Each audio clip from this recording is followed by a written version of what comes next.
καλωσορίσουμε τον πατέρα Ματθαίο Χάλαρη, ο οποίος είναι τον Άγιο Δημήτριο Βραχάμι, έχει ξαναέρθει, τον έχουμε ξανακούσει και τον ευχαριστούμε γιατί και με τα λόγια του, αλλά και μόνο με την παρουσία του, μας διδάσκει όλους.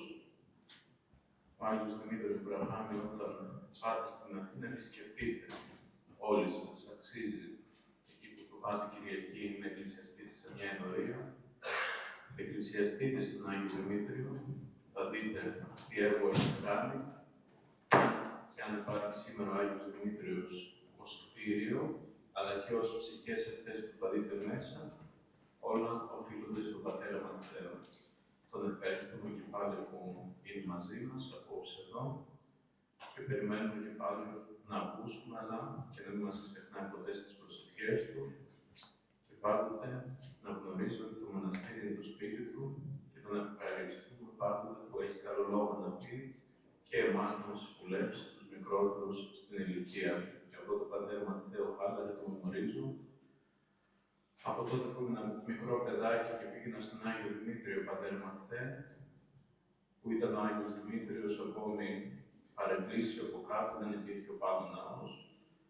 Και πάντοτε ζήλευα τον πατέρα Ματθαίο και το λέω δημόσια και εξομολογούμε και πάντα έλεγα μακάρι να μοιάσει τον πατέρα Ματθαίο, αλλά δυστυχώς δεν έχουν μοιάσει. Καλώς ήρθατε πατέρα Ματθαία και πάλι σας ευχαριστούμε. Το περίσσευμα της αγάπης του πατρός Αλεξίου εκδηλώθηκε σκανδαλωδώς για άλλη μία φορά. Εκείνος λέει ότι θα ήθελε να είναι μαθητής. Χαίρομαι γιατί είναι μαθητής του Χριστού. Γιατί αν ήταν μαθητής εμού, θα είχε προπολού αποτύχει. Αλλά εγώ χαίρομαι και κάτι άλλο. Όταν βρίσκομαι ανάμεσά σας και ιδιαίτερα κοντά στον πατέρα Ελέξιο, και δεν είναι τώρα ανταπόδοση αυτό ούτε κολακία, είναι μαθητεία. Και το λέω και κυριολεκτό, χωρίς να αμφισβητώ φυσικά αυτά που είπε ο πατήρ Αλέξιος για την ειλικρίνειά του. Και είναι μαθητεία γιατί είναι ωραίο να βρίσκεστε σε ανθρώπους οι οποίοι έχουν ένα πλούτο ψυχής και αυτός ο πλούτος να εκδηλώνεται μέσα από τη φιλοξενία, μέσα από τη φιλοκαλία, μέσα από την αρχοντιά, μέσα από την ευαισθησία, μέσα από την υπευθυνότητα και μέσα από το ενδιαφέρον. Σπανίζουν αυτοί οι άνθρωποι. Γι' αυτό και όταν κάποιος τους βρει, νιώθει ότι βρήκε θησαυρό. Είναι σαν τον οδηπόρο που βρήκε νερό ή σκιά και στέκεται εκεί και απολαμβάνει.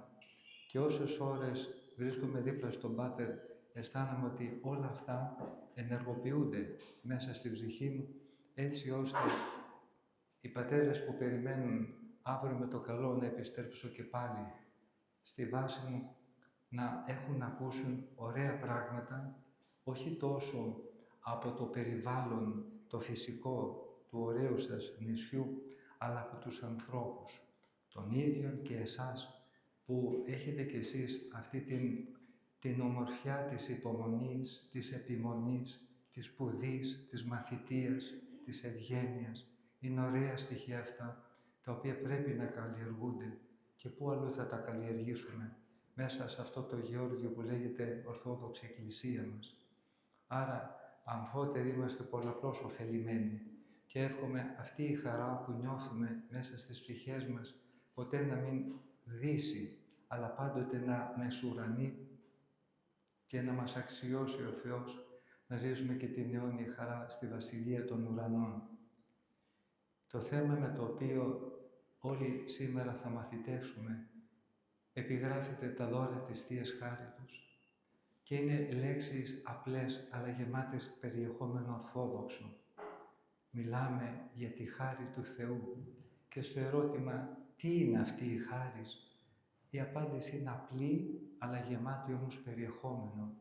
Είναι μια ενέργεια του Θεού, η χάρις, με την οποία ο Θεός εκδηλώνει την αγάπη Του, το ενδιαφέρον Του, την πρόνοιά Του, τη φιλανθρωπία Του, το διαρκές ενδιαφέρον Του για μας τους ανθρώπους. Όπως ο ήλιος εκδηλώνει την ενέργειά Του μέσα από τις ακτίνες Του μας φωτίζουν, μας θερμαίνουν, μας ζωογονούν. Πολύ περισσότερο η Θεία Χάρις τι είναι? Αυτή η ακτινοβολία της άκτιστης ενέργειας του Θεού, η οποία κυριολεκτικά λιώνει τους πάγους της ψυχής μας δίνει τη δυνατότητα να γνωρίσουμε το πρόσωπό μας, όχι κοιτάζοντας τον καθρέπτη, αλλά κοιτάζοντας το πρόσωπο του Χριστού και τέλος μας δίνει τη δυνατότητα να καταλάβουμε ποιες είναι οι προδιαγραφές μας, δηλαδή η ταυτότητά μας, ο σκοπός της ζωής μας. Είναι ωραίο να νιώθει κανείς τη χάρη του Θεού και είπαμε αυτή η χάρη του Θεού προσφέρεται στον άνθρωπο ως χάρισμα, γι' αυτό λέγεται και χάρις. Και μοιάζει με αυτό το ενδιαφέρον που όλοι οι γονείς έχουμε για τα παιδιά μας. Από την ώρα που γεννηθεί ένα παιδί μέσα στην οικογένεια, οι γονείς εργάζονται πυρετωδώς, όχι μόνο να το αναθρέψουν, όχι μόνο να το μορφώσουν, ούτε να το ντύσουν, αλλά εργάζονται και για να το αποκαταστήσουν. Έτσι αυτό το παιδί να ζήσει μια άνετη ζωή. Αν αυτό γίνεται από τους φυσικούς και βιολογικούς γονείς, σκεφτείτε πόσο περισσότερο γίνεται από το Χριστό μας, που είναι ο Δημιουργός μας, ο οποίος από την ώρα που ερχόμαστε στον κόσμο και ιδιαιτέρως από την ώρα που εντασσόμαστε στο σώμα Του πνευματικά με το μυστήριο του βαπτίσματος και του χρίσματος, εργάζεται μέρα και νύχτα. Ο ίδιος το είπε, «Ο πατήρ μου έως άρτη εργάζεται, καγώ εργάζομαι». Και στο ερώτημα, τι εργασία κάνει ο Χριστός? Μία κάνει εργασία. Διαρκώς να προσπαθεί να μας μεταγγίσει την αγάπη Του, το ενδιαφέρον Του. Γιατί όλα αυτά? Όχι για να μας συμπνίξει, όχι για να μας αφανίσει ή να κυριαρχήσει επάνω μας με έναν τρόπο δυναστικό, αλλά για να μας ευαισθητοποιήσει και κυρίως να ενεργοποιήσει το πνευματικό μας φιλότιμο. Και να πούμε κι εμείς, αφού εργάζεται τόσο πολύ ο Χριστός μου για μένα, εγώ πώς μπορώ να μένω απαθής, αδρανής και αδιάφορος? Και όπως ο φυσικός γονιός θέλει να φτιάξει στο παιδί του ένα σπίτι ή δυνατόν για να μείνει αργότερα που θα μεγαλώσει και θα αποκατασταθεί, έτσι εργάζεται και ο Θεός μας. Εργάζεται προκειμένου να μας ετοιμάσει να μπούμε στη Βασιλεία των Ουρανών. «Εν τη οικία, λέει, του Πατρός μου, μονέ πολλέ εισήν». Δηλαδή, στη Βασιλεία του Θεού υπάρχουν πολλές μονές, πολλές κατοικίες. Εμείς λοιπόν θα πρέπει να εισέλθουμε σε αυτές τις κατοικίες. Αυτό μας φέρνει στο νου κάτι άλλο που είπε ο Χριστός μας, για να δείτε πώς εργάζεται όλη η Αγία Τριάδα για να μας δώσει τα δώρα της χαριτός της. Είχε πει ο Κύριος μας, «Ο πατήρ μου είναι η οικία». Έτσι, «εν τη οικία του πατρός μου». Ο ίδιος είναι η θύρα. Εγώ είμαι η θύρα. Και στο τέλος, το ερώτημα είναι πώς θα μπούμε σε αυτήν την οικία ανοίγοντας τη θύρα. Το κλειδί είναι το Άγιο Πνεύμα. Άγιο Πνεύμα κλειδί. Πόρτα, θύρα, ο Χριστός, οικία, ο Πατήρ. Έτσι πρέπει να εργαστούμε. Και όλα αυτά μας τα παρέχει δωρεάν ο Θεός. Δεν μας ζητάει κάτι, όπως γίνεται μέσα στον κόσμο, παρά μόνο ένα μας ζητάει ο Θεός, να Τον αγαπήσουμε και να δεχθούμε τα δώρα Του. Σκεφτείτε, να μας παρακαλάει ο Θεός να δεχθούμε τα δώρα Του, εντελώς ανιδιοτελώς. Και εμείς να αρνούμαστε αυτά τα δώρα. Φανταστείτε έναν ασθενή που πηγαίνει στο γιατρό και του δίνει εντελώς δωρεάν τα φάρμακα για να θεραπευθεί. Και αυτός να επιμένει στην ασθένειά του. Αυτό δεν είναι παραλογισμός? Και ο Θεός έρχεται να μας δώσει τα δώρα της χαριτός Του, προκειμένου να μας κάνει συμμέτοχους σε αυτή τη χαρά την οποία έχει ως Αγία Τριάδα. Εμείς, οι Ορθόδοξοι Χριστιανοί, δεν συμμετέχουμε απλά και μόνο στα δώρα του Θεού, αλλά μέσα από αυτά τα δώρα συμμετέχουμε στη ζωή, την αγιοτριαδική, στη ζωή του Χριστού. Και αυτό είναι το μεγαλείο της πίστεώς μας. Δεν βλέπουμε δηλαδή τον Θεό απέναντί μας, αλλά θέλουμε ο μεν Χριστός να μπει μέσα μας και εμείς μέσα στο Χριστό. Και να μην είμαστε απλά βιολογικά όντα, με ημερομηνία λήξεως, αλλά να είμαστε πνευματικές οντότητες. Ο Άγιος Νικόδημος, ο Αγιορείτης, θα μας δώσει ένα πολύ ωραίο όνομα. Να είμαστε χριστοειδείς υπάρξεις. Να μοιάζουμε όλοι με τον Χριστό. Όπως το παιδί μοιάζει με το γονιό, έτσι να μοιάζουμε κι εμείς με τον Χριστό μας. Αυτή είναι η ομορφιά των Αγίων. Έχουν όλοι μοιάσει στο Χριστό. Και ίσως αναρωτηθεί κάποιος, μήπως είναι σχήμα λόγου αυτό? Όχι. Η Εκκλησία μας δεν μας μιλάει λογοτεχνικά, αλλά πώς? Θεολογικά. Οι Δυτικοί δεν το καταλαβαίνουν, γιατί βλέπουν την πίστη καθαρά σκεπτιστικά. Δηλαδή, με ένα σκεπτικισμό, με τη διανόηση. Εμείς όμως το βλέπουμε με την καθαρότητα της καρδίας. Μακάρι η καθαρή την καρδία, ότι αυτοί τον θεονόψονται. Τι μας είπε ο Κύριος μας? Σας φτιάχνω κατ' εικόνα δική μου. Αυτό είναι το δώρο του Θεού. Και μας δίνει ταυτόχρονα και ένα προορισμό. Να φτάσουμε από την εικόνα στην ομοίωση. Να μοιάσουμε του Χριστού.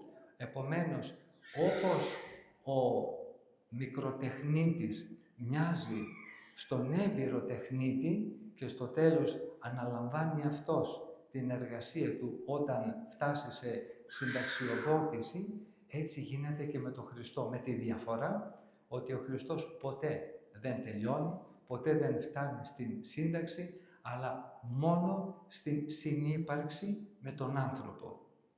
Θα σας θυμίσω κάτι πολύ ωραίο και συγκινητικό για να δείτε τι σημαίνει δώρο αγάπης, που ζητάει ο Θεός να Του αντιπροσφέρουμε. Ξέρετε, εμείς δεχόμαστε τα δώρα του Χριστού. Τα δώρα. Ποιο είναι το κορυφαίο δώρο? Δεν είναι κάτι από αυτά που έχει ο Χριστός, αλλά είναι αυτό που είναι ο Χριστός. Τι είναι ο Χριστός? Θεάνθρωπος. Τι θέλει να κάνει τον άνθρωπο? Κατά χάριν Θεό. Και πώς θα γίνει αυτό? Με το να κάνει ο άνθρωπος τον εαυτό του κατοικητήριο του Θεού.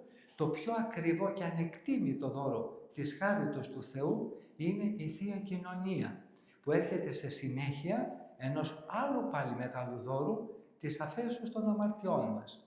Η άφεση των αμαρτιών σε τι αποβλέπει?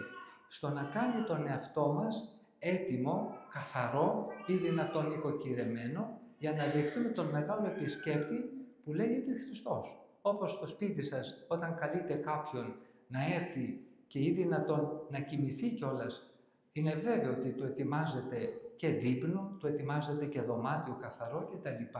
Έτσι, τηρουμένο των αναλογιών, οφείλουμε να κάνουμε κι εμείς, οι πιστοί, να νοικοκυρέψουμε την καρδιά μας, βγάζοντας τα σκουπίδια που είναι τα αμαρτήματά μας, του τα προσφέρουμε του Χριστού. Τα σκουπίδια, προσέξτε, του προσφέρουμε και στη συνέχεια τον καλούμε να έρθει μέσα μας. Και αν κάποιος πει, μα τα σκουπίδια θα δώσω του Χριστού. Ναι, για το Χριστό είναι τα καλύτερα δώρα που μπορούμε να του δώσουμε. Πώς όμως το τα δίνουμε? Με τη μετάνοια. Και ο Χριστός μοιάζει με ένα λουλούδι, που στη ρίζα του λουλουδιού δεν ρίχνουμε ούτε χρυσαφικά, ούτε πτυχία, ούτε χαρτονομίσματα, αλλά ρίχνουμε κοπριά και νερό. Και παίρνει την κοπριά το λουλούδι και την κάνει λουλούδι, άρωμα και γεμάτο χαρά και ευωδία. Αυτό κάνει και ο Χριστός. Παίρνει τη βρωμιά μας, που το τη ρίχνουμε με δάκρυα μετανοίας το νερό στη ρίζα, στα πόδια του, και εκείνος με τα χέρια του μας δίνει τα δώρα της αγάπης του, που είναι τα χαρίσματα του Αγίου Πνεύματος. Αγάπη, χαρά, ειρήνη, μακροθυμία, Χριστότητα, πραότητα, αγαθοσύνη, όλα αυτά τα οποία αναφέρει ο Απόστολος Παύλος. Όταν αναστήθηκε ο Χριστός, είχε προηγηθεί η άρνηση, η τριπλή του Αποστόλου Πέτρου. Ήταν ακόμη αφώτιστος και αυθόρμητος, γι' αυτό και έλεγε του Χριστού, εγώ για σένα θα δώσω τη ζωή μου. Τελικά όμως δεν το τήρησε και λέει χαρακτηριστικά ο Ευαγγελιστής Λουκάς. Όταν πήγαιναν τον Χριστό από τον Πιλάτο στον Άννα και αντιστρόφως, ο Πέτρος ήταν μέσα στην αυλή του αρχιερέως, εκεί που γινόταν η δίκη παροδία του Χριστού. Και περνώντας ο Χριστός μπροστά από τον Πέτρο, για να πάει να ανακριθεί, γύρισε και ενέβλεψε εις το πρόσωπον αυτού. Τι σημαίνει ενέβλεψε? Σημαίνει ότι τον κοίταξε με αυτό το ηλαρό βλέμμα του, το γεμάτο τρυφερότητα, στοργή και αγάπη. Τον είχε προδώσει το Χριστό ο Πέτρος. Και ο Κύριος δεν τον κοίταξε με βλοσιρό ύφος, αλλά με τρυφερό ύφος. Και αυτό προκάλεσε ένα σεισμό στην καρδιά του Πέτρου, λέει, και βγήκε έξω και έκλαψε πικρός. Αργότερα όμως, όταν αναστήθηκε ο Χριστός, εμφανίστηκε στον Σίμωνα Πέτρο και του είπε αυτά τα καταπληκτικά λόγια. Του λέει, αγαπάς με πλοίον τούτον, που σημαίνει, Πέτρε, με αγαπάς περισσότερο από όλους και από όλα. Ένας Θεός έρχεται να ζητιανέψει την αγάπη ενός προδότη. Εάν ο Ιούδας δεν είχε δώσει τέλος στη ζωή του από τη δική του πρωτοβουλία, λένε οι Άγιοι μας ότι είναι βέβαιο ότι θα πήγαινε και στον Ιούδα και θα του έλεγε ό,τι έκανες τελείωσε. Έλα τώρα πάλι να ενταχθείς στην οικογένεια των μαθητών μου. Τον ρωτάει δεύτερη φορά, αγαπάς με? Και την τρίτη φορά του λέει αυτό το εκρηκτικό ρήμα, φιλείς με, Πέτρε? Το φιλώ τι σημαίνει? Όχι απλώς λέω ότι σε αγαπώ, αλλά βγάζω μέσα από τα βάθη της υπάρξεώς μου αυτή την αγάπη. Είδατε, ο άνθρωπος όταν δεν μπορεί να εκφράσει αυτά τα οποία νιώθει μέσα στην ψυχή του και στην καρδιά του για τον συνάνθρωπό του με λόγια, τι κάνει? Τον ασπάζεται, τον φυλάει. Γιατί τον φυλάει? Για να του δείξει το τι νιώθει μέσα του, που δεν λέγεται με λόγια. Αυτό ακριβώς ζητάει και ο Θεός από εμάς. Γι' αυτό και ασπαζόμαστε τις εικόνες. Αντί να λέμε στον κάθε Άγιο, στην Παναγία, στον Χριστό, «Σ' αγαπώ», τον φυλάμε. Και αυτό το φιλί είναι αυτό το μέσα μας, το οποίο το εκδηλώνουμε, το εξωτερικεύουμε. Άλλωστε μην ξεχνάτε ότι και με ένα φιλί άρχισε η ζωή του ανθρώπου μέσα στον Παράδεισο. Όταν ο άνθρωπος ήταν σαν ένα άγαλμα κατά γης, ενεφύσισε ο Θεός Χριστός, άσαρκος Χριστός, στην Παλαιά Διαθήκη, στα εξωτερικά αναπνευστικά του όργανα, λένε οι ερμηνευτές, το Πνεύμα του Άγιον και γένετο άνθρωπος εις ψυχήν ζώσαν. Δηλαδή έκανε κάτι παρόμοιο με αυτό που κάνουμε που λέγεται τεχνητή αναπνοή. Και ο άνθρωπος έλαβε τη ζωή. Έτσι ξεκίνησε η ζωή. Και αν έχετε την καλοσύνη, θα σας έλεγα με όλο το θάρρος που μπορώ να χρησιμοποιήσω στην αγάπη σας, προσπαθήστε όσο μπορείτε να διαβάσετε, ιδιαίτερα αυτές τις ημέρες, το κατά Ιωάννην Ευαγγέλιο. Γιατί έχει τόσο υπέροχα νοήματα που θα μείνετε πραγματικά εκστατικοί. Έρχεται δηλαδή ο Χριστός και λέει συγκεκριμένα στο 14ο κεφάλαιο του κατά Ιωάννην Ευαγγελίου, εάν λέει αγαπάτε με, τας εντολάς τας εμάς τηρήσετε. Εάν λέει με αγαπάτε, μη μου το δείχνετε με το να μου ανάψετε κεριά ή λαμπάδες. Εγώ ένα ζητάω από εσάς, να τηρείτε τις συμβουλές μου. Όχι τις διαταγές μου, ούτε τα εντάλματά μου, αλλά τις συμβουλές μου. Και σας ερωτώ, ένας αθλητής για να γίνει πρωταθλητής δεν οφείλει να ακούσει τον προπονητή του?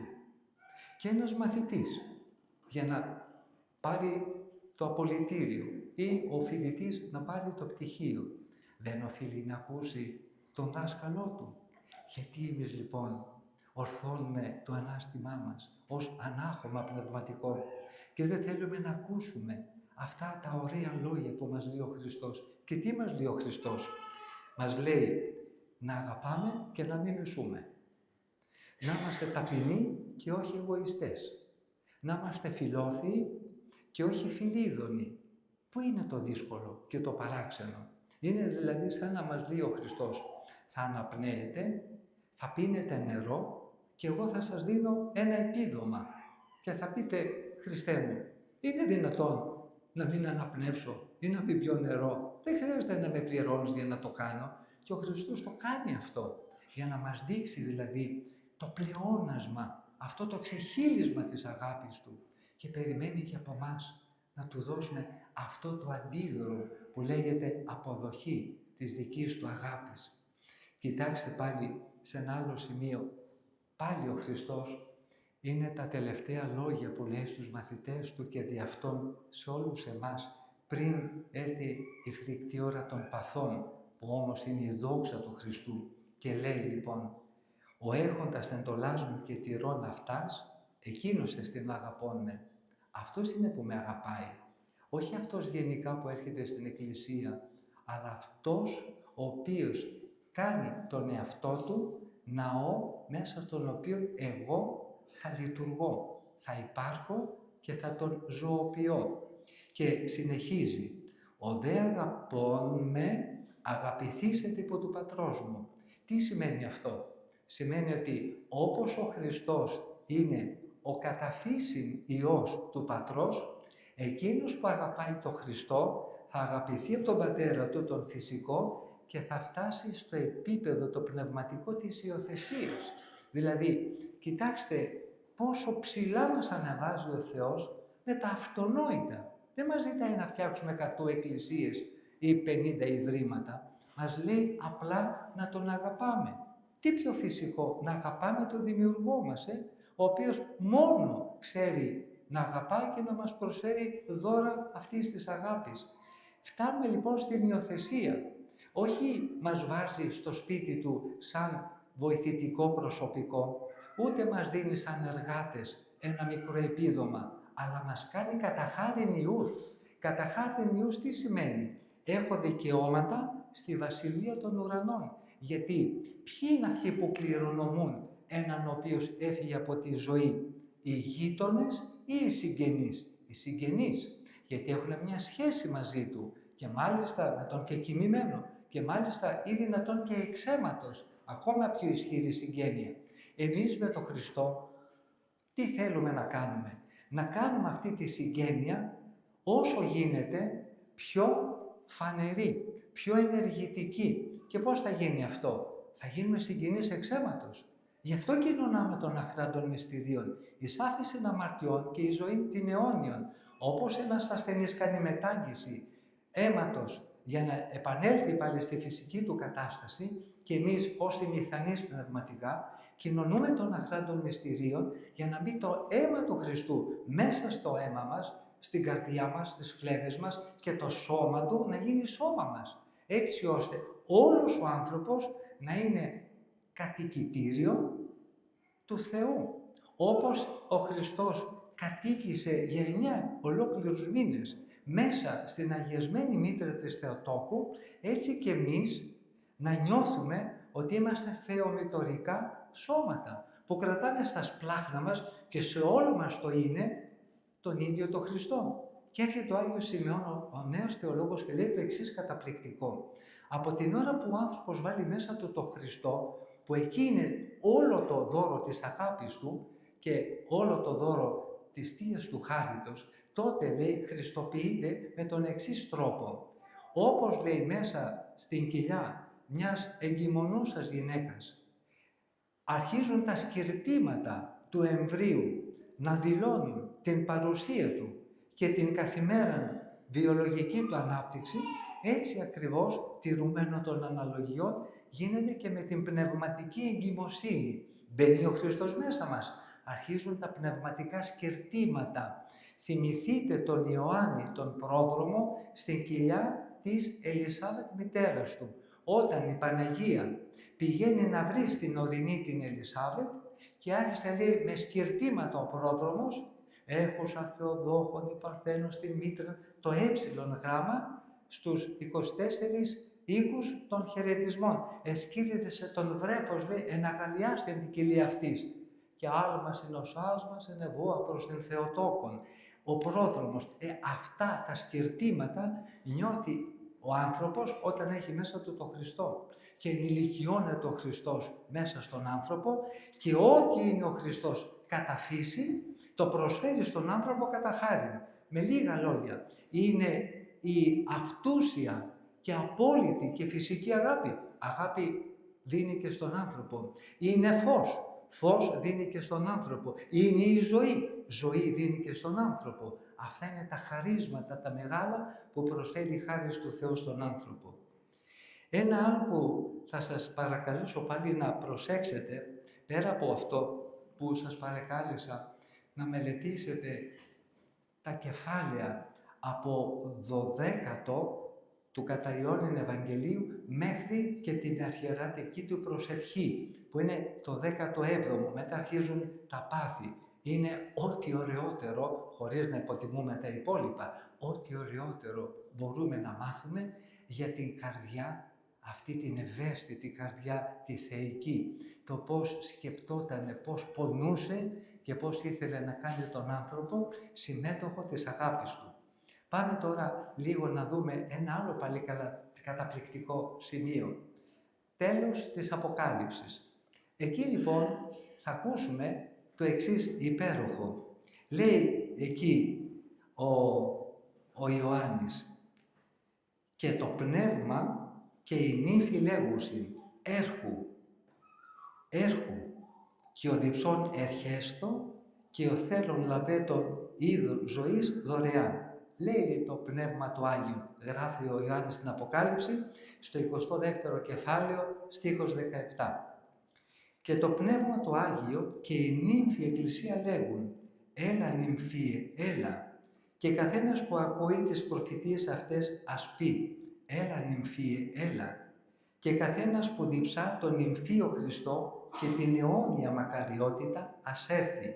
Και όποιος θέλει ας πάρει δωρεάν το είδον της ζωής». Να τη δίνει ο Χριστός. Τι λέμε στο Χριστό?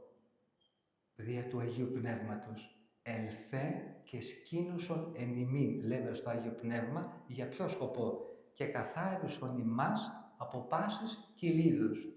Αυτή είναι η παρουσία του Αγίου Πνεύματος. Γιατί έρχεται το Άγιο Πνεύμα? Να μας καθαρίσει από κάθε βρωμιά πνευματική. Έλα τώρα νυμφίε. Γιατί νυμφίε? Γιατί υπάρχει μια νύμφη που σε περιμένει, που λέγεται ανθρώπινη καρδιά. Και αυτοί, λέει, οι οποίοι αληθινά αγαπούν τον Χριστό, θα απαντήσουν, ναι, θέλω να έρθεις. Και λέει ο Χριστός, απαντώντας σε αυτήν την πρόσκληση των ανθρώπων, ναι, έρχομαι ταχύ. Ακούστε τώρα, η νύμφη καρδιά, μέσα στην ερωτική σχέση με τον Χριστό, του λέει, έλα, δεν μπορώ να μένω μόνος μου. Δεν μπορώ να ζω χωρίς την παρουσία σου μέσα στη ζωή μου και μέσα στον εαυτό μου.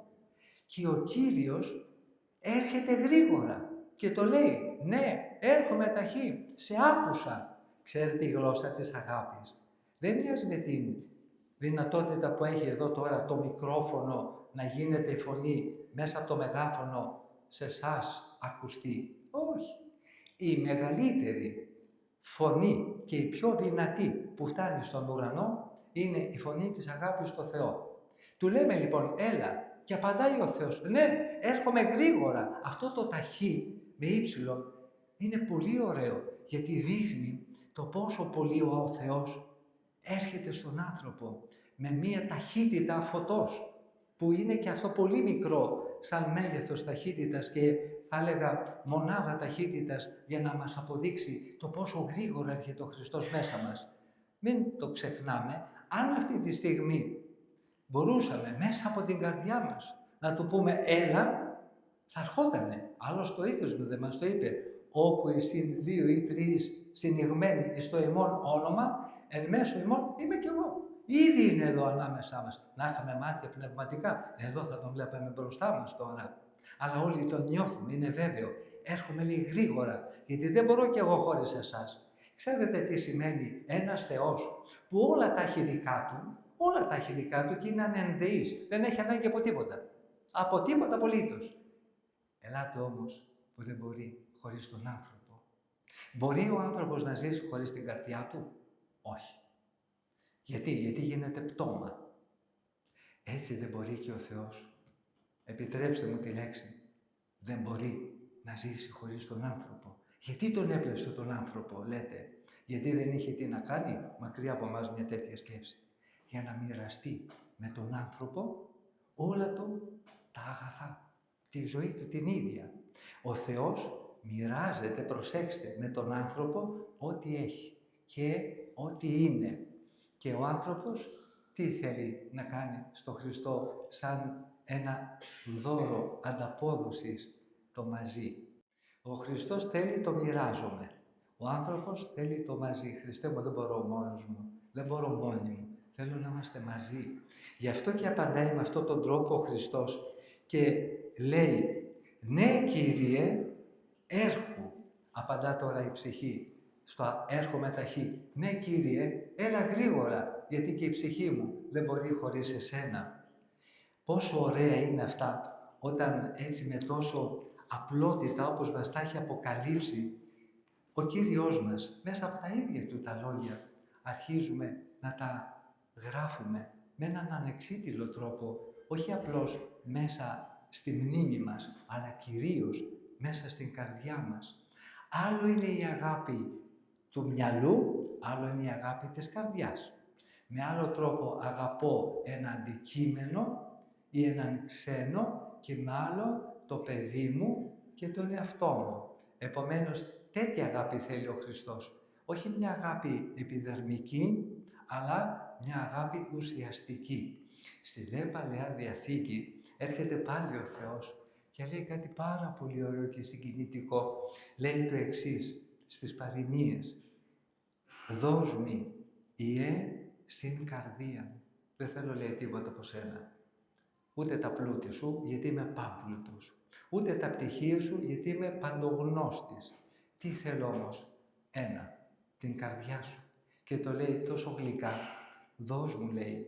Μπορούσε να έρθει να το πάρει από μόνος του. Έτσι, τι μπορεί να τον σταματήσει το Θεό. Δεν το κάνει ποτέ όμως, γιατί ξέρετε ότι το μεγαλύτερο εμπόδιο στον Θεό είναι η άρνηση του ανθρώπου. Το κλείσιμο της καρδιάς του ανθρώπου. Και δεν παραβιάζει κλεισμένες πόρτες ο Χριστός αν δεν τις ανοίξουμε εμείς και δεν του πούμε «Έλα, ιδού έστικα επί την θύραν και κρούω», θα μας πει πάλι στην Αποκάλυψη. Εάν κάποιος μου ανοίξει, θα μπω και θα διπνήσω μαζί του και αυτός με μένα. Και λέει λοιπόν, δώσε μου. Ποιος λέει αυτό το ρήμα και μάλιστα στην προστακτική, έτσι, σε παρακαλώ, δώσ' μου. Αυτό δεν το λέει ένας ζητιάνος που απλώνει το χέρι του. Έρχεται ο Θεός και γίνεται ένας ζητιάνος της αγάπης μας. Και πώς μας ονομάζει? Δεν μας ονομάζει κτίσματα, δημιουργήματα, ανθρώπους, αλλά πώς? Παιδιά μου. Και μάλιστα σε ενικό, που σημαίνει τι? Δεν απευθύνομαι στη μάζα, στο πλήθος, στον καθένα προσωπικά. Δώσ' μη, Ιε μου. Κατά προέκταση, δώσ' μη, θυγατέρα μου, κόρη μου. Δώσ' μη σε μένα συν καρδία, την καρδιά σου. Τι ωραίο που είναι αυτό, να του το κάναμε το δώρο, και λέει στη συνέχεια «Οι δε σοι οφθαλμοί εμάς οδούς τηρήτωσαν». «Οι δε οφθαλμοί σου εμάς». Εδώ μπαίνει το τριαδικό πρόσωπο. Τα δε μάτια σου, λέει, μην τα στρέφεις από εδώ και από εκεί. Όχι γιατί θα βάλουμε παροπίδες και θα βλέπουμε μόνο μπροστά μας μια εικόνα του Χριστού. Άλλο νόημα έχει. Τι? Όταν λέει για μάτια, εννοεί την καρδιά, αλλά κυρίως το νου. Να μην αποσπάται ο νους και διασπάται μέσα στον κόσμο, αλλά ο νους ως ο οφθαλμός της ψυχής, όπως λέει ο Άγιος Μάξιμος Ομολογητής, που να είναι στραμμένος διαρκώς σε μένα, εις τας και τας οδούς τηρήτωσαν οι οφθαλμοί σου, δηλαδή να προσέχουν ώστε να γνωρίζεις και να βαδίζεις τους δικούς μου δρόμους. Όταν ο νους είναι διαρκώς δοσμένος στον Θεό, τότε η καρδιά γίνεται κατοικητήριο του νου. Εδώ έχουμε τότε την νοερά προσευχή «Κύριε Ιησού Χριστέ, ελέησόν με», η οποία νοερά προσευχή ανεβάζει τον άνθρωπο σαν ένα πνευματικό αερόστατο στα ύψη της Βασιλείας των Ουρανών, ενώπιον του θρόνου του Θεού. Και ο μεγάλος Θεός, ο αχώρητος παντί, έρχεται να κατοικήσει μέσα στην καρδιά του ανθρώπου. Αυτή είναι η ομορφιά της χάριτος του Θεού. Και από εκεί και μετά, ένα από τα πρώτα και σπουδαιότερα, μετά από όλα αυτά, δώρα αυτής της αγάπης του Θεού, είναι για να στερεωθεί ο άνθρωπος στην πίστη του και στην αγάπη του σε Αυτόν. Ο Θεός μοιάζει με έναν γαμπρό και η καρδιά μοιάζει μία νύμφη. Όταν η νύμφη ή αντιστρόφως ο γαμπρός πνευματικά αληθωρήσουν και αγαπήσουν όχι το πρόσωπο το κατάλληλο, αφού έχουν μια πνευματική σχέση δημιουργήσει, αλλά κάτι άλλο, τότε έχουμε τη λεγόμενη πνευματική μοιχεία. Έρχεται λοιπόν ο Θεός και θέλει να μας βοηθήσει να αποκτήσουμε αυτό που λέγεται εμπιστοσύνη στη χάρη Του.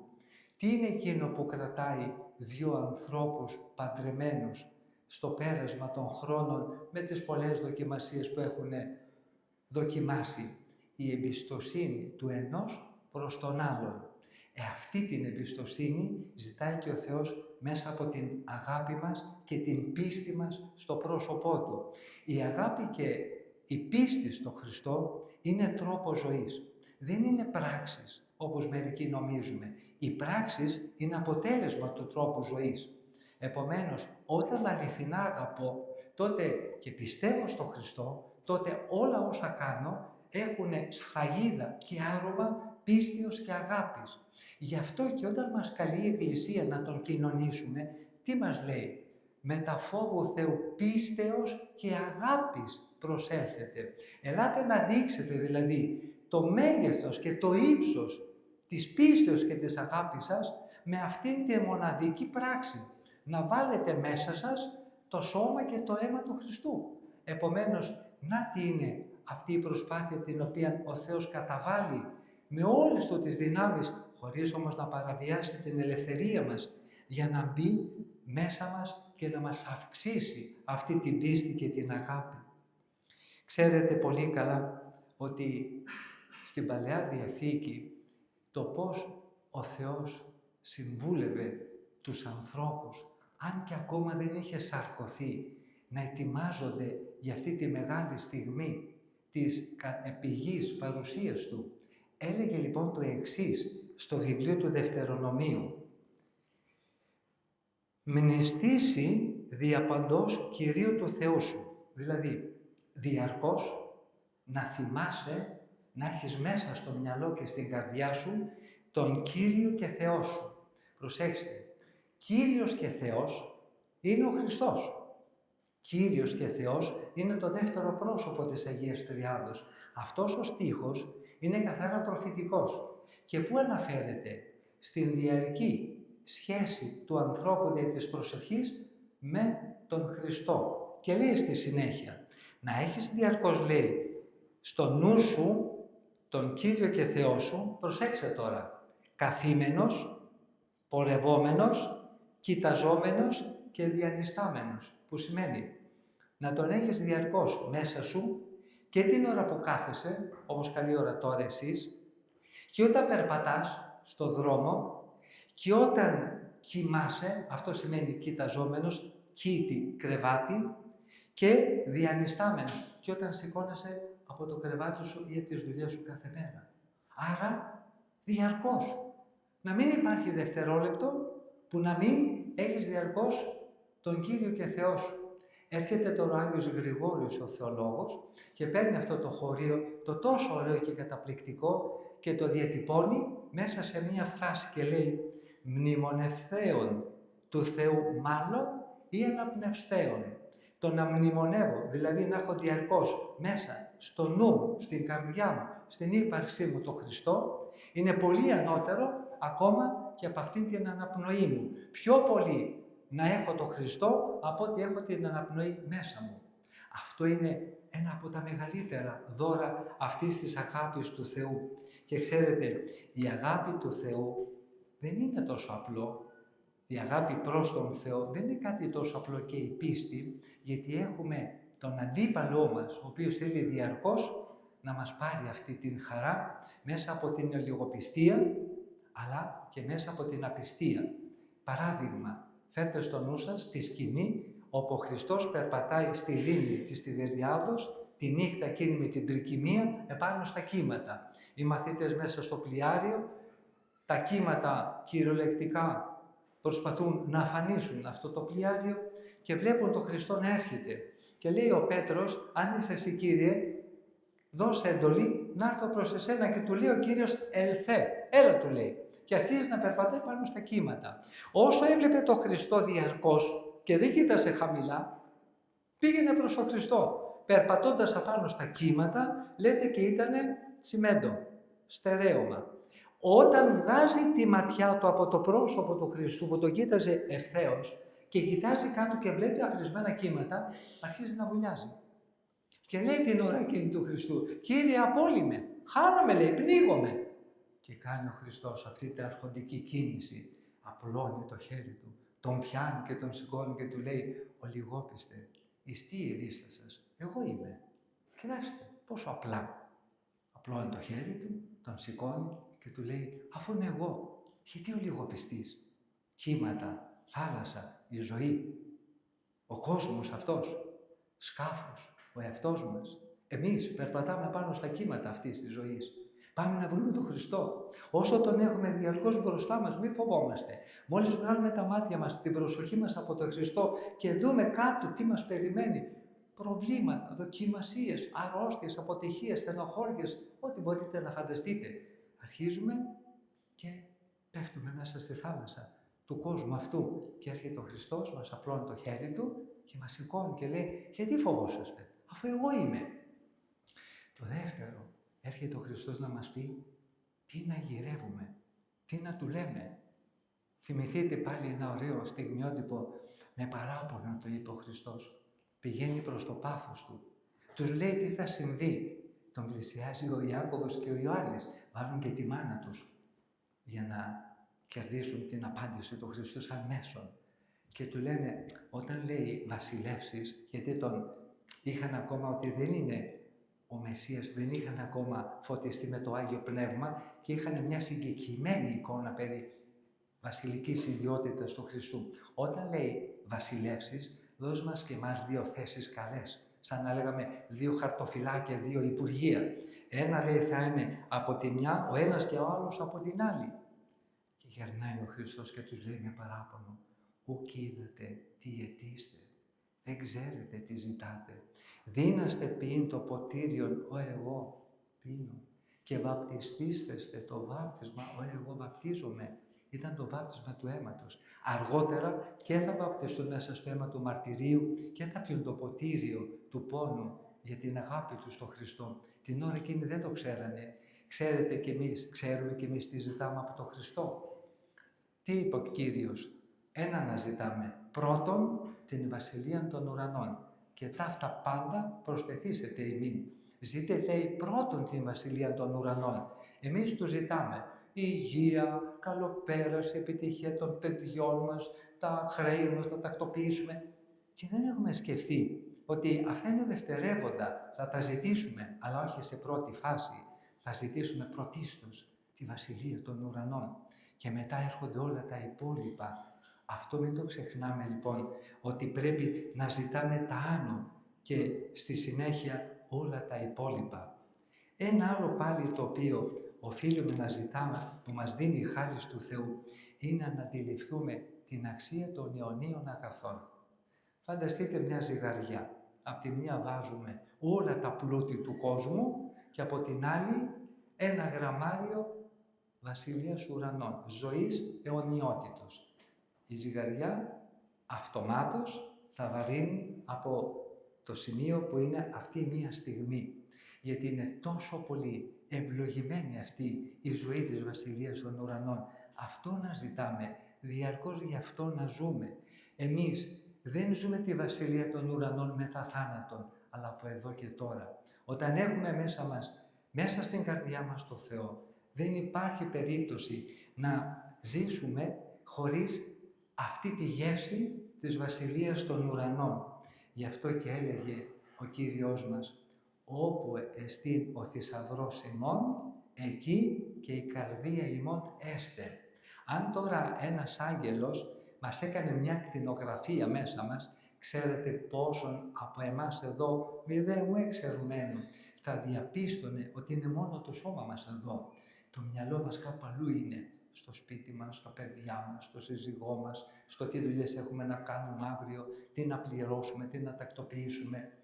Λοιπόν, και έρχεται ο Χριστός πολύ γλυκά και μας λέει, όπου είναι ο θησαυρός, εκεί να είναι η καρδιά σας. Φέρτε στο νου σας δύο ερωτευμένους ανθρώπους. Πείτε μου, ο μέλλον σύζυγος, τι έχει διαρκώς στο μυαλό του? Την κοπέλα του και αντιστρόφως.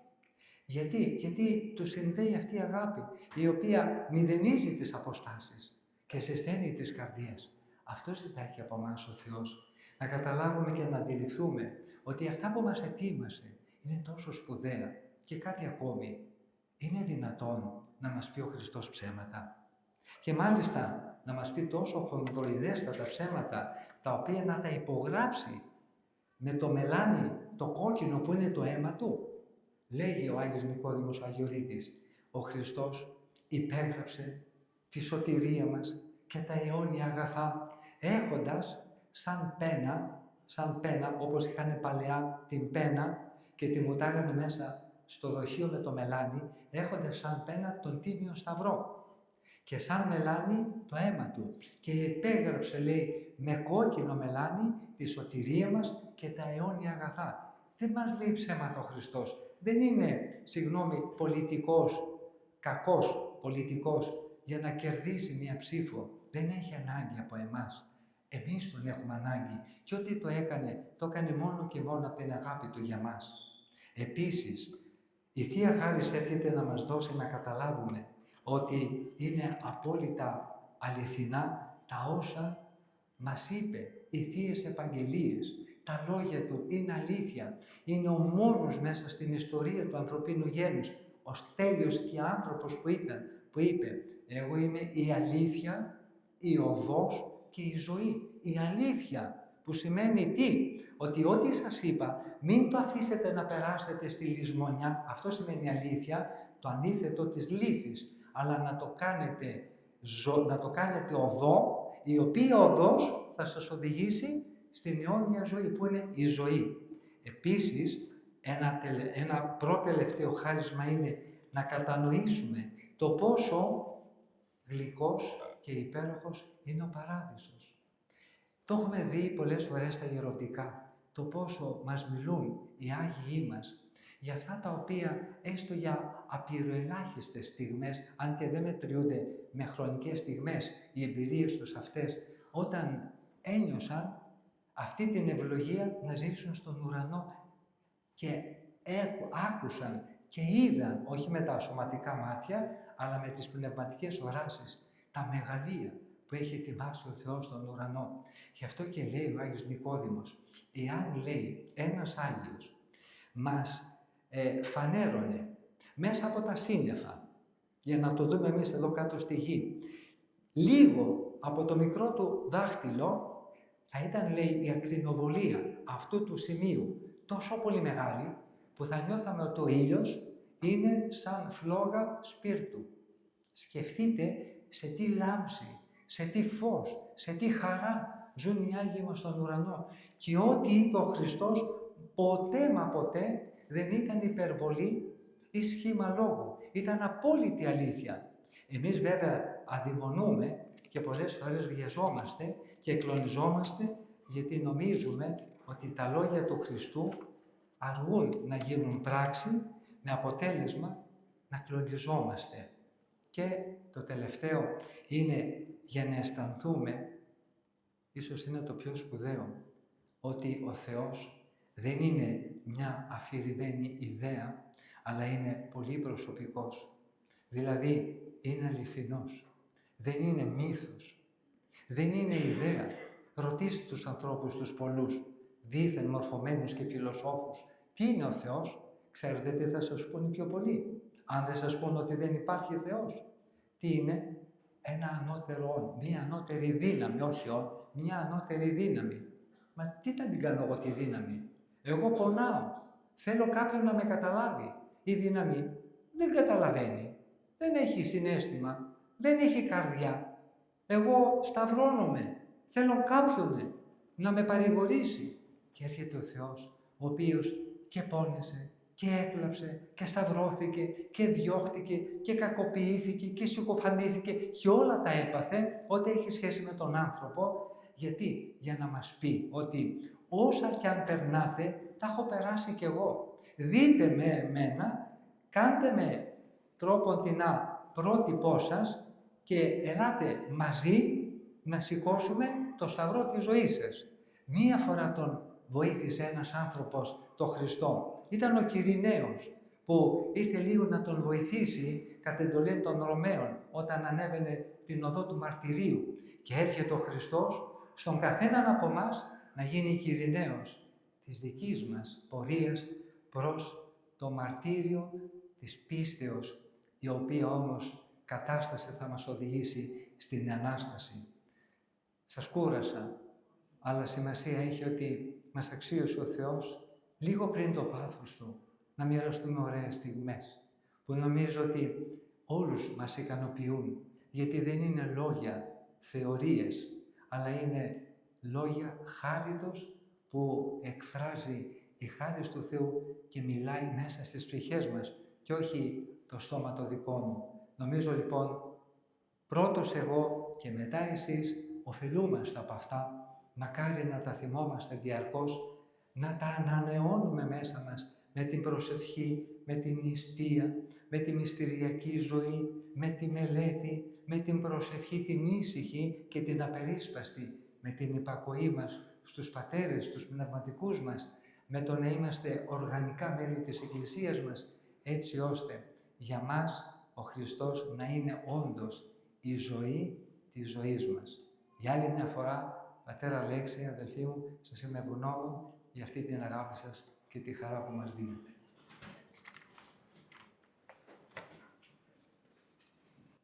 Πάλι σας ευχαριστούμε πολύ, Πατέρα Θεέ, και σας περιμένουμε πάντοτε εδώ στο μοναστήρι μας και ευχαριστούμε και για τους υπόλοιπους ομιλητές που τους λέτε με καλό λόγο, ώστε και έρχονται και εκείνοι.